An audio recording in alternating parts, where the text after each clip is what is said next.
नमस्कार स्टूडेंट्स, आज का जो हमारा टॉपिक रहेगा एविल ट्री। इससे पहले की क्लास में हमने binary tree, binary search tree के बारे में स्टडी की है और ट्रैवर्स ऑफ ट्री के बारे में पढ़ा है। एविल ट्री एक्चुअल में 3 साइंटिस्ट के नाम हैं। पहला एडल्सन, दूसरा वेलेस्की और तीसरा लैंडिस है। यानी ये 3 साइंटिस्ट हैं और तीनों साइंटिस्ट ने क्या किया, जो आपकी ट्री है उस ट्री के हाइट बैलेंस फैक्टर पर वर्क किया। यानी अगर आपको कोई ट्री दी है, अगर उसकी हाइट बैलेंस नहीं है तो उसको बैलेंस करने के लिए टेक्निक बताई। तो सबसे पहले इस ट्री को समझने से पहले हम क्या करते हैं, एक बार फिर बाइनरी ट्री पर चलते हैं। आपने बाइनरी ट्री पढ़ी। बाइनरी ट्री क्या कहती है आपकी कि आपके ट्री के अंदर एटमोस्ट 2 चिल्ड्रंस होने चाहिए। यानी आपका जो भी ट्री डिज़ाइन होगी उसके अंदर जो चिल्ड्रंस हैं 0 हो सकते हैं, 1 हो सकते हैं या 2 हो सकते हैं। यानी कि जब भी आप ट्री डिज़ाइन करोगे, जैसे आपने एक ट्री बनाई है, ये आपकी बाइनरी ट्री है क्योंकि एटमोस्ट इसके अंदर जो चिल्ड्रंस डिज़ाइन है वो 2 चिल्ड्रन हैं। जैसे 1 का लेफ्ट हैंड साइड 2 और राइट हैंड साइड 3, 2 चिल्ड्रन हैं, एक 2 है और एक 3 है। यानी अगर आपकी किसी ट्री में एटमोस्ट 2 चिल्ड्रन हैं, चाहे वो 0 है, चाहे 1 है, चाहे वो 2 है, तो वो ट्री आपकी बाइनरी ट्री है। इसी तरह से बाइनरी ट्री के अंदर हमने पढ़ा BST ट्री के बारे में, binary search tree. Binary search tree की जो डेफिनेशन है वो क्या कहती है कि इस ट्री के अंदर एक रूट होगा, एक लेफ्ट होगा और एक आपका राइट होगा। यानी एटमोस्ट 2 चिल्ड्रन तो आपके होंगे ही। अब ये क्या कहता है कि जो लेफ्ट नोड है उसकी जो वैल्यू है वो रूट नोड से कम होगी। उसी तरह राइट नोड के चिल्ड्रन की जो वैल्यू है वो रूट से ग्रेटर होगी। यानी अगर मैं कुछ ऐसा करूं, जैसे मैंने एक ट्री बनाई, तो हमने इस ट्री में देखा कि रूट जो है वो आपका 10 है और रूट नोड के लेफ्ट चिल्ड्रन की जो वैल्यू है वो 9 है, जो कि लेस देन है 10 से। उसी तरह से राइट नोड की जो वैल्यू है वो ग्रेटर है रूट नोड से, यानी जो कि 12 है। यानी BST ट्री की डेफिनेशन क्या कहती है कि लेफ्ट नोड की वैल्यू कम होती है, यानी वो लेस देन होती है रूट नोड से, और राइट नोड की जो वैल्यू है या राइट हैंड में जो आपका चिल्ड्रन है उसकी जो वैल्यू है वो ग्रेटर होती है रूट नोड से। ये आपने BST में पढ़ा था। अब हम बात करते हैं कि जब भी BST कोई ट्री दी है, यानी बाइनरी ट्री, सर्च ट्री आपको दी है, तो उस ट्री में होता क्या है कि जब आप किसी भी ट्री में या बाइनरी ट्री में किसी एलिमेंट को ऐड करवाते हो तो ऐड करना बिल्कुल इजी है, आप आसानी से ऐड करवा लेते हो। मान लो यहाँ कोई ट्री है आपकी, कोई बाइनरी ट्री दे दी, जैसे मैं कहता हूँ ये 10, कोई ऐड करवाना, यहाँ आ गया, कोई यहाँ करवा दिया, कोई यहाँ करवा दिया, कोई यहाँ करवा दिया, कोई यहाँ करवा दिया आपने, कोई इधर करवा दिया। आप easily left right children add करवाते रहते हो। एटमोस्ट अगर आपके 2 चिल्ड्रंस हैं देन उसके अकॉर्डिंग आप इंसर्ट करते रहते हो। यानी अगर आप बाइनरी ट्री में किसी एलिमेंट को ऐड करते हो तो आप आसानी से उसमें ऐड कर देते हो, आप आसानी से उसमें इंसर्ट कर देते हो, क्योंकि हमारा जो नया एलिमेंट ऐड होगा वो लेफ़्ट साइड में होगा या हमारा राइट साइड में होगा। लेकिन जब किसी ट्री में या बाइनरी ट्री में सर्च करने की बात आती है, अगर हमें किसी ट्री में एलिमेंट सर्च करना हो, जनरली अगर ये बाइनरी ट्री है और एविल जो ट्री डिज़ाइन होती है वो आपकी बाइनरी सर्च ट्री से ही डिज़ाइन होगी। यानी अगर आपको बाइनरी सर्च ट्री में कोई एलिमेंट सर्च करना हो तो हम सर्च करने में एक पेचीदा मुश्किल क्रिएट होती है, क्योंकि इंसर्शन करना आसान होता है लेकिन सर्चिंग करने में लेफ़्ट टू राइट सर्च नहीं किया जा सकता। अगर लेफ़्ट टू राइट हम सर्च करेंगे तो कौन से पेयर की वैल्यू सर्च करेंगे, कौन सा कंपेयर करेंगे, यहाँ प्रॉब्लम क्रिएट होती है। तो इस टेक्निक को सॉल्व करने के लिए सबसे पहली बात आती है आपको ट्री का हाइट बैलेंस करना होता है। यानी आपके पास एक ट्री होगी और ट्री आपकी बाइनरी सर्च ट्री होगी तो उसका हाइट बैलेंस करना होता है। अगर ट्री का हाइट बैलेंस है तो आप इजीली थोड़ा सा काम आसान हो जाता है। यानी एवियल जो ट्री है एक्चुअल में ये बाइनरी सर्च ट्री की हाइट बैलेंस ट्री है। यानी जब आप किसी ट्री को बैलेंस करना चाहते हो या उसकी हाइट बैलेंस करना चाहते हो तो आपको या तो लेफ़्ट में जोड़ना पड़ता है कोई नया नोड या कोई नया नोड राइट में जोड़ना पड़ता है। तो उसी तरह से जो एवियल ट्री है वो आपकी एक हाइट बैलेंस ट्री है। यानी आपको कोई ट्री दे देगा और ट्री के जो होगी वो आपकी बाइनरी सर्च ट्री होगी और उसमें हाइट को बैलेंस करना होगा। जिसके रीज़न से होगा क्या, अगर हाइट बैलेंस होगी तो आप इजीली सर्च कर सकते हो, इजीली शॉर्ट कर सकते हो ट्री के अंदर। अब इसके अंदर एवियल ट्री के अंदर जो मेन बात आती है वो क्या है, आपको सबसे पहले वो या तो बाइनरी ट्री देगा या आपको बाइनरी ट्री बनानी पड़ेगी। यानी ये जो नियम अप्लाई होता है, ये रूल जो अप्लाई होता है वो बाइनरी ट्री के अकॉर्डिंग होता है। यानी आपके पास जो ट्री होगी वो बाइनरी ट्री होगी और बाइनरी ट्री के अंदर बाइनरी सर्च ट्री, यानी एवियल जो ट्री होती है उसके लिए आपको जो ट्री काम में लेते हो या आप जिस ट्री का यूज़ करते हो या आप उस ट्री को मैनेज करते हो या नई ट्री जो बनाते हो वो एक बाइनरी सर्च ट्री होनी चाहिए। यानी एवियल ट्री का रूल क्या कहता है कि एवियल ट्री एक हाइट बैलेंस ट्री है और ये हाइट बैलेंस ट्री केवल बाइनरी सर्च ट्री पर ही अप्लाई होगी या उसी पर बनेगी। अब इसमें होता क्या है, इसके अंदर हमें किसी भी ट्री की या बाइनरी सर्च ट्री का जो है वो बैलेंस फैक्टर निकालना पड़ता है। यानी आपको कोई ट्री दे देगा, यानी बाइनरी सर्च ट्री होगी, उसका आप बैलेंस फैक्टर निकालोगे। जैसे आप बैलेंस फैक्टर निकालते हो तो बैलेंस फैक्टर की जो वैल्यू होगी या तो 0 होगी या -1 होगी या आपकी 1 होगी।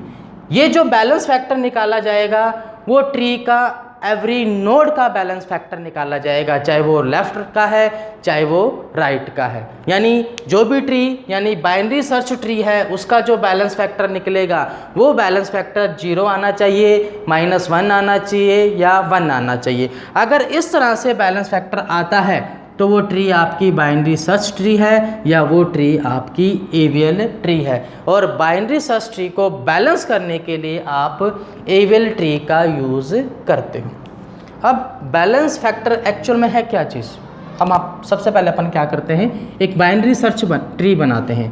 तो आपने क्या किया, एक बाइनरी सर्च ट्री बना ली। सपोज करो ये आपकी क्या है, बाइनरी सर्च ट्री। भाई मैक्सिमम नोड कितने हैं, एटमोस्ट 2 हैं, भाई 0 होने चाहिए, 1 होने चाहिए या 2 होने चाहिए। फिर आपने क्या किया, यहाँ पर एक और ऐड कर दिया। तो ये जो ट्री आपकी डिज़ाइन हुई है ये आपकी ट्री है बाइनरी सर्च ट्री, क्योंकि एटमोस्ट या तो 0 होने चाहिए या 1 या 2 जो डिफाइन कर रहा है। भाई इसके 0 हैं, लीफ नोड है, इसका 1 हो गया, इसका 0 है और इसके 2 हो गए, देन बाइनरी सर्च ट्री है। अब वो कहता है इसको बैलेंस करो। तो बैलेंस चेक करने के लिए सबसे पहले हमें कहाँ आना होता है, सबसे नीचे के पाथ पर, यानी लीफ नोड पर आकर हमें बैलेंस करना होता है। अब हमने देखा राइट साइड से इसका आगे कोई भी लीफ नोड नहीं है तो इसकी जो वैल्यू है वो 0 है। और जो बैलेंस फैक्टर निकाला जाएगा उसको निकालने का एक तरीका होता है, यानी left node minus right node, यानी लेफ्ट नोड को राइट नोड में से घटाओगे जो वैल्यू आएगी वो आपका बैलेंस फैक्टर होगा। अब हमने देखा इसका कोई नहीं है, देन 0 आ रहा है, यानी इसका बैलेंस फैक्टर 0 है, इसका मतलब ये ठीक है। उसके बाद अपन वापस यहाँ आते हैं। अब इसका देखें तो राइट में कोई नहीं है, 0 नहीं सॉरी लेफ़्ट में कोई नहीं है, 0, राइट में 1 है, तो आंसर कितना आया, -1। उसी तरह से ऊपर आते हैं यहाँ देखा हमने इसका जो बैलेंस फैक्टर आया वो क्या है, लेफ्ट में 1 है, राइट में कौन है 1 और 2, यहाँ आ गया -2, आंसर आ गया -1। इसी तरह से इधर अपन आते हैं, इधर आके यहाँ देखा इसका बैलेंस फैक्टर क्या है, कोई नहीं है, 0 - 0 दैट 0। तो आपने देखा वैल्यू जो आ रही है 0 -1, इसकी जो आ रही है 1 - 2 यानी 1 2, तो ये आया आपका -1, ये 0। और बैलेंस फैक्टर का जो नियम है कि अगर आपकी ट्री 0 -1 या 1 आती है वो आपकी ट्री हाइट बैलेंस ट्री होगी, देन इसके अकॉर्डिंग अपन कह सकते हैं कि इस ट्री की जो हाइट है वो बैलेंस्ड है। अब इसी तरह से अगर मैं इस ट्री में थोड़ा सा चेंज कर दूं, मान लो मैं यहाँ आ जाता हूँ भाई, अब अगर आप बैलेंस फैक्टर निकालें तो क्या होगा, यहाँ थोड़ा सा चेंज हो जाएगा भाई। इसकी बात करें तो लेफ्ट माइनस राइट, तो यहाँ कितना है 2 में से 2 गया तो कितना हो गया 0, ये बैलेंस है। यहाँ बात करें 0, ठीक है, यहाँ बात करें तो अपन यहाँ हो जाएगा 1 माइनस कोई नहीं है इधर, यानी कोई एक भी नहीं है तो 0 यानी 1, तो यहाँ तक ये बैलेंस है। अगर मैं कुछ ऐसा करूँ, मान लो यहाँ पर एक और जोड़ दूँ तो हमें पता है, या कुछ ऐसा करें, इसको मैं यहाँ से हटा देता हूँ, ये मैंने हटा दिया भी, बनने वाली ट्री आपकी BST है, दिखाई दे रहा है हमें। अगर अब इसके बैलेंस फैक्टर निकालूँ तो बैलेंस फैक्टर क्या होगा भाई, इसका तो 0 दिखाई दे रहा है, 0 - 0 0 आ गया, इसका अपन निकाले कोई नहीं है, 0 - 1 यानी लेफ्ट में 0 राइट में 1, इसका निकाले तो ये -1, इसका निकाले यहाँ कोई नहीं है 0, यहाँ देखिए 1 और 2 -2, तो यहाँ वैल्यू आ गई -2, यानी ये ट्री यहाँ पर बैलेंस नहीं है। तो इस ट्री को बैलेंस करने के लिए अपन क्या करते हैं, एवियल ट्री का यूज़ करेंगे, यानी एवियल ट्री क्या करेगी, हाइट को बैलेंस करेगी। एवियल ट्री को बैलेंस करने के लिए इसने कुछ एक रूल्स बनाए हैं जिसके अकॉर्डिंग हम ट्री को बैलेंस करते हैं। पहला नियम RR बैलेंस, यानी right node balance, LL balance, left node balance, RL balance, right और लेफ्ट नोड बैलेंस, उसके बाद LR बैलेंस, लेफ्ट और राइट नोड बैलेंस। यानी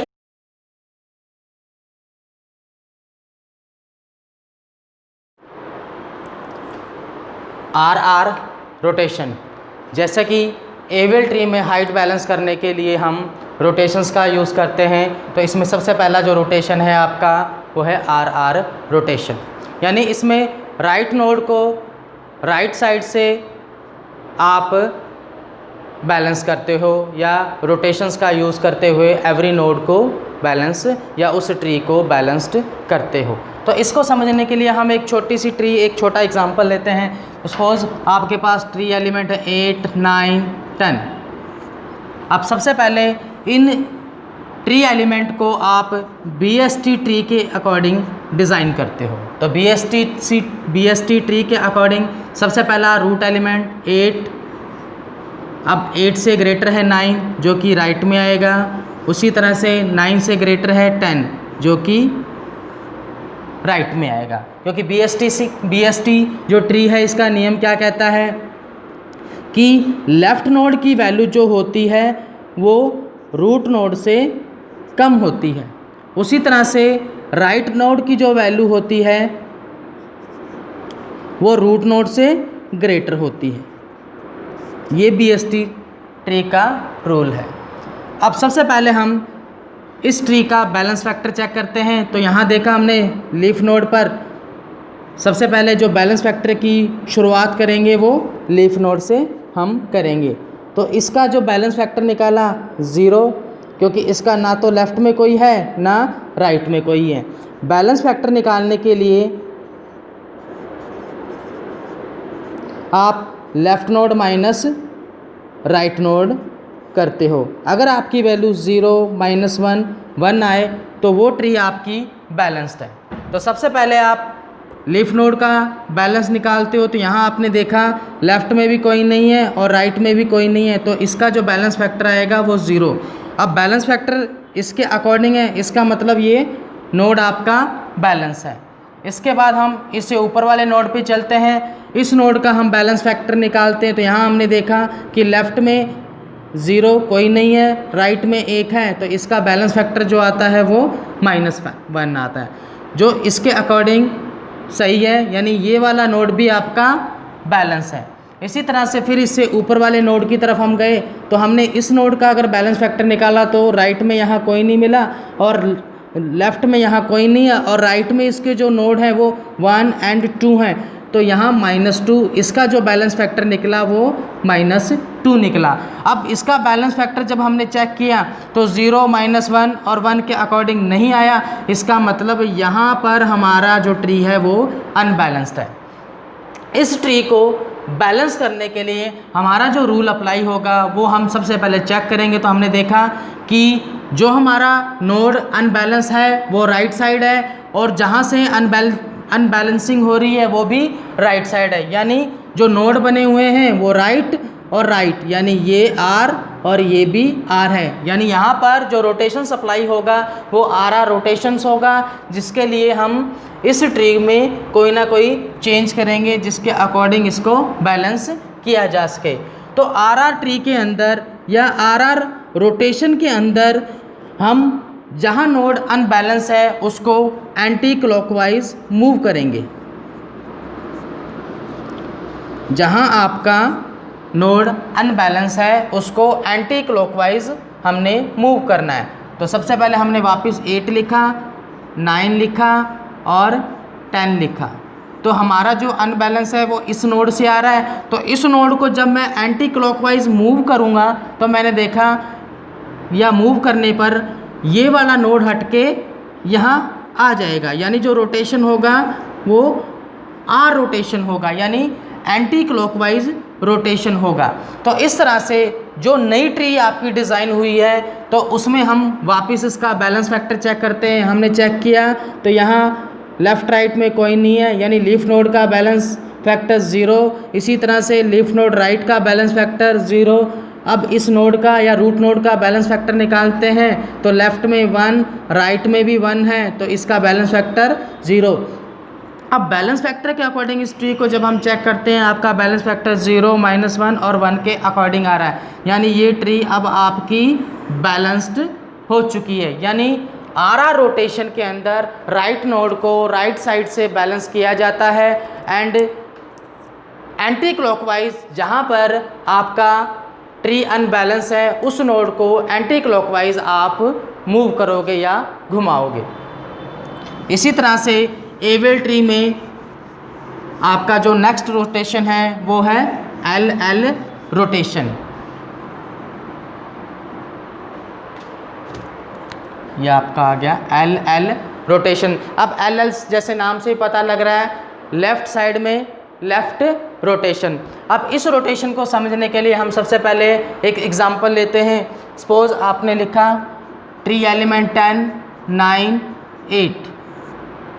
अब इस ट्री एलिमेंट से हम सबसे पहले BST ट्री डिज़ाइन करते हैं, यानी बाइनरी सर्च ट्री। सबसे पहले आपका रूट नोड 10, अब 10 से आपने देखा 9 जो कि लेफ़्ट में आएगा क्योंकि रूट से छोटा है। उसके बाद आपने देखा 8, ये भी क्या है, रूट से यानी इस नोड से छोटा है, तो वो इस साइड अप्लाई होगा। अब आपने चेक किया कि ये लेफ़्ट में है और ये भी आपका लेफ़्ट में है, यानी यहाँ जो रोटेशन है या जो नोड्स हैं वो LL साइड में है। तो सबसे पहला हमारा काम क्या होगा, बैलेंस फैक्टर निकालना। और बैलेंस फैक्टर के लिए हम क्या करते हैं, left node minus right node, और अगर इसकी वैल्यू -1, 0 या 1 आती है तो इसका मतलब आपकी ट्री पूरी तरह से बैलेंस्ड है। तो सबसे पहले हम इसमें लीफ नोड का बैलेंस फैक्टर निकालते हैं। हमने इसका बैलेंस फैक्टर चेक किया, यहाँ लेफ़्ट और राइट में कोई नहीं है, इसका मतलब 0। इसका बैलेंस फैक्टर निकाला तो लेफ़्ट में 1 है और राइट में कोई नहीं, 1 - 0 यानी 1। यहाँ पर भी ट्री आपकी बैलेंस है। अब यहाँ आते हैं जस्ट इससे ऊपर हमने देखा राइट में कोई नहीं है, लेफ्ट में 2 हैं, यानी 2 माइनस 0 यहाँ 2। तो हमने देखा कि यहाँ पर आपकी ट्री अनबैलेंस्ड हो रही है। अब हमने देखा कि यहाँ जो नंबर ऑफ नोड्स हैं वो सारे लेफ़्ट साइड में है, इसलिए यहाँ पर जो रोटेशन सप्लाई होगा वो LL रोटेशन होगा। और LL रोटेशन में हमें करना क्या होता है कि जहाँ पर ट्री आपकी अनबैलेंस है उन नोड को आप क्लॉकवाइज मूव करोगे। आपने उन नोड में या उन नोड्स में जहाँ पर आपका रोटेशंस या जहाँ पर आपकी ट्री अनबैलेंस हो रही है उन नोड को हम क्लॉकवाइज मूव करेंगे। तो सबसे पहले मैंने यहाँ 10 लिखा वापस, और इधर मेरा 9 आया, और यहाँ मैंने देखा 8। अब मैंने देखा कि यहाँ मेरा अनबैलेंस था, तो मैं यहाँ पर हैंड रख के इसको क्लॉकवाइज मूव करूँगा। अगर क्लॉकवाइज देखूँ तो कुछ इस तरह से ये मेरा मूवमेंट होगा, तो ये यहाँ से शिफ्ट होकर आपका यहाँ पर आ जाएगा। अब मैंने देखा इसके बैलेंस फैक्टर निकाल कर, तो यहाँ देखा 8 का जो बैलेंस फैक्टर आ रहा है वो 0, 10 का जो बैलेंस फैक्टर आ रहा है वो 0, और 9 का जो बैलेंस फैक्टर आ रहा है इधर भी 1 है और इधर भी 1 है, यानी 1 माइनस 1 इक्वल्स टू 0। तो इस तरह से हमने देखा अब ये ट्री नई डिज़ाइन हुई है वो पूरी तरह से बैलेंस है, और इसको बैलेंस करने के लिए जो रोटेशंस हमने अप्लाई किया है वो LL रोटेशन है। तो इसी तरह से हम RR और LL रोटेशन से अपनी ट्री को बैलेंस कर सकते हैं। नेक्स्ट जो आपका है वो RL रोटेशन और LR रोटेशन है, जिनका यूज़ करके हम ट्री को बैलेंस्ड करते हैं।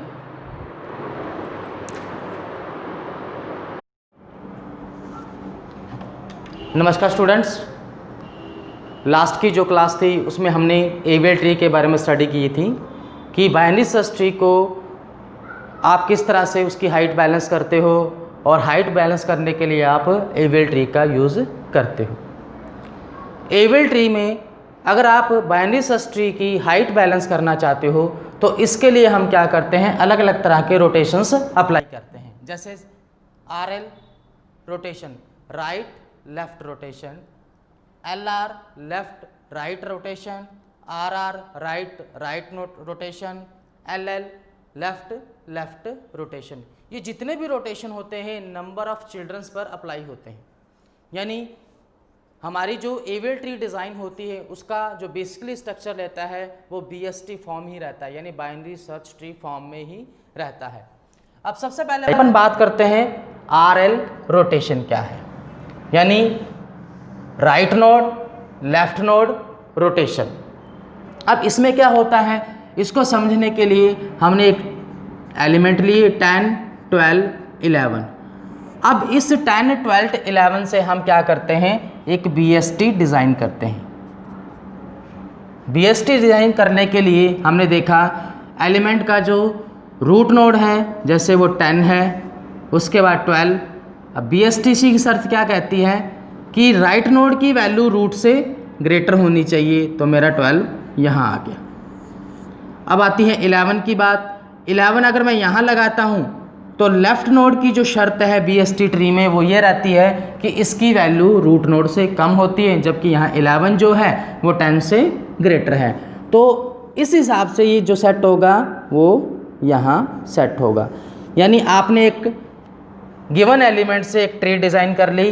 अब बात आती है जो भी आपने ट्री डिज़ाइन की है, सबसे पहले हम उसका बैलेंस फैक्टर चेक करते हैं। बैलेंस फैक्टर चेक करते हैं। तो सबसे पहले इसका बैलेंस फैक्टर हम निकालते हैं। बैलेंस फैक्टर निकालने का जो रूल है, left node minus right node, और इसकी जो वैल्यू आनी चाहिए वो 0, -1 एंड 1। ये आपकी बैलेंस फैक्टर की वैल्यू आनी चाहिए। तो सबसे पहले हम इसके लीफ नोड पर आए। 11 इसका लीफ नोड है। इसका बैलेंस फैक्टर चेक किया तो हमने देखा ना तो इसके राइट में कोई है ना इसके लेफ़्ट में कोई है, तो इसके बैलेंस फैक्टर जो आएगा वो 0। उसी तरह से फिर हम यहाँ आए 12 के पास। इस नोड का हमने बैलेंस फैक्टर निकाला। इसके लेफ़्ट में क्या है, एक नोड है और राइट में एक भी नहीं है, तो इसका जो बैलेंस फैक्टर होगा, लेफ्ट नोड 1 है, राइट में 0 मान लो, तो यहाँ आंसर कितना आया 1। तो हमने देखा कि बैलेंस फैक्टर की वैल्यू 1 है, यानी ये भी बैलेंस है ट्री। उसके बाद हम यहाँ आते हैं, अब इस नोड का बैलेंस फैक्टर निकालेंगे तो हमने देखा कि लेफ्ट नोड की वैल्यू है 0 और राइट नोड की जो वैल्यू है 1 और 2, तो यहाँ क्या करेंगे -2। सॉल्व किया, आंसर आया -2। तो हमने देखा कि बैलेंस फैक्टर की वैल्यू 0, -1 और 1 आपकी आनी चाहिए, लेकिन यहाँ पर जो बैलेंस फैक्टर की वैल्यू आ रही है वो -2 आ रही है। तो इसका मतलब यहाँ पर हमारा ट्री का हाइट बैलेंस बिगड़ा हुआ है। अब इस ट्री को बैलेंस करने के लिए हम क्या करेंगे, RL रोटेशन का यूज़ करेंगे। अब मैंने यहाँ RL रोटेशन क्यों अप्लाई किया, मैंने देखा कि ये जो रूट नोड है इसके राइट में एक नोड है, फिर उसके आगे जाके लेफ्ट में एक नोड है, यानी यहाँ पर जो ट्री डिज़ाइन है वो R और ये लेफ्ट है, इसलिए मैंने यहाँ पर जो रोटेशन अप्लाई किया है वो RL रोटेशन अप्लाई किया है। RL रोटेशन जब हम अप्लाई करेंगे तो RL रोटेशन अप्लाई करने के 2 नियम हैं। सबसे पहला नियम ये कहता है कि RL रोटेशन को आप चेंज करोगे, या सबसे पहला जो चेंज आएगा RL में, सबसे पहले आप RL रोटेशन को चेंज करोगे RR रोटेशन। हमने इस ट्री को RR रोटेशन फॉर्म में लेके आना, यानी राइट रोटेशन में लेके आना है। उसके बाद जो चेंज होगा, इस रोटेशन को हम मूव करेंगे एंटी क्लॉकवाइज, यानी RL रोटेशन का जो रूल है वो रूल क्या कहता है कि सबसे पहले ट्री को हम RL रोटेशन को हम RR में चेंज करेंगे, उसके बाद हम एंटी क्लॉकवाइज रोटेशन को करेंगे। तो हमारे पास ट्री जो दिया है 10, 12 और 11, हमने इस पे सबसे पहले कौन सा रोटेशन अप्लाई करना है, RR रोटेशन अप्लाई करने के लिए मैंने करना क्या है, मैं जहाँ मेरा ट्री का सिंबल बिगड़ा हुआ है, जहाँ मेरा हाइट का बैलेंस बिगड़ा हुआ है, वहाँ पर वर्किंग मैं उस नोड को सिलेक्ट करता हूँ। तो मैंने देखा यहाँ मेरा रोटेशन बिगड़ा हुआ है। अब मैं इसको क्या करूँगा, राइट साइड मूव करूँगा। मैं अगर यहाँ हूँ तो अगर मैं इसको मूव करता हूँ, तो मेरा जो स्ट्रक्चर रहेगा वो कुछ इस तरह से रहेगा, ये 10, ये 11 और ये 12, यानी यहाँ पर जो रोटेशन अप्लाई किया है आपने वो RR रोटेशन अप्लाई किया है। यानी जहाँ रोटेशन आ रहा है उससे नीचे वाले नोड को क्या करूँगा, मैं राइट साइड में मूव कर दूँगा। यानी जैसे मैं इसको राइट में मूव करूँगा तो ये मेरा कहाँ खिसक जाएगा, यहाँ, और दैट ये क्या हो जाएगा, यहाँ। यानी मैं क्या करूँगा, इसको कुछ इस तरह से मूव करता हूँ, जो कि आपका RR रोटेशन है। अब मैं इसको दोबारा चेक करता हूँ, यानी इसके बैलेंस फैक्टर चेक करता हूँ, तो यहाँ कितना निकला 0, यहाँ कितने आए, राइट में 1 है, लेफ्ट में कोई नहीं है, 0 -1 आया। यहाँ चेक करता हूँ, यहाँ कोई नहीं है, 0, इधर कितने -2, तो -2, यानी अभी भी मेरा ये बैलेंस नहीं है। अब मेरा जो नेक्स्ट काम होगा वो इसी ट्री के ऊपर होगा, और इस ट्री के अकॉर्डिंग रूल क्या कहता है कि RR रोटेशन में अप्लाई कर चुका हूँ, यहाँ जो रोटेशन अप्लाई हुआ है वो RR, यानी RL रोटेशन को आपने चेंज किया है RR में। उसके बाद मैंने क्या करना है, इसी ट्री को एंटी क्लॉकवाइज मूव कर देना है। इस ट्री को एंटी क्लॉकवाइज मूव कर देना है। जैसे ही मैं इसको एंटी क्लॉकवाइज मूव करूँगा तो मैंने देखा यहाँ मैं पेयर रखूँगा और उसके बाद इसको मूव कर दूँगा, और मूव करने के बाद जो ट्री बनेगी मेरी 11, 10 और यहाँ आ जाएगा मेरा 12।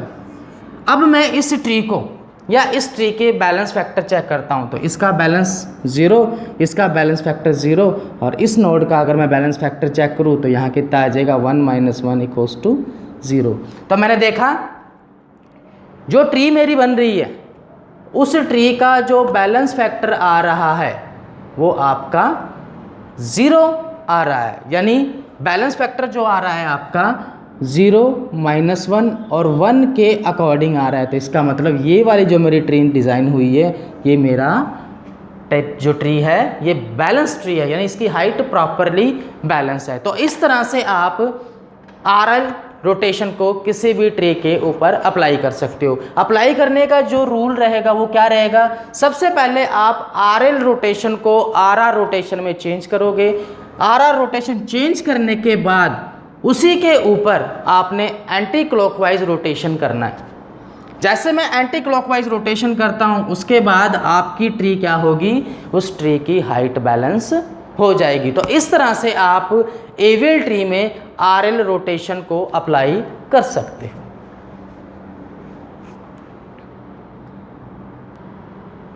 इसी तरह से जो नेक्स्ट है मेरा LR रोटेशन, यानी left node right node rotation. अब इसमें क्या होगा, सबसे पहले हमें LR रोटेशन को चेंज करना होगा LL रोटेशन में।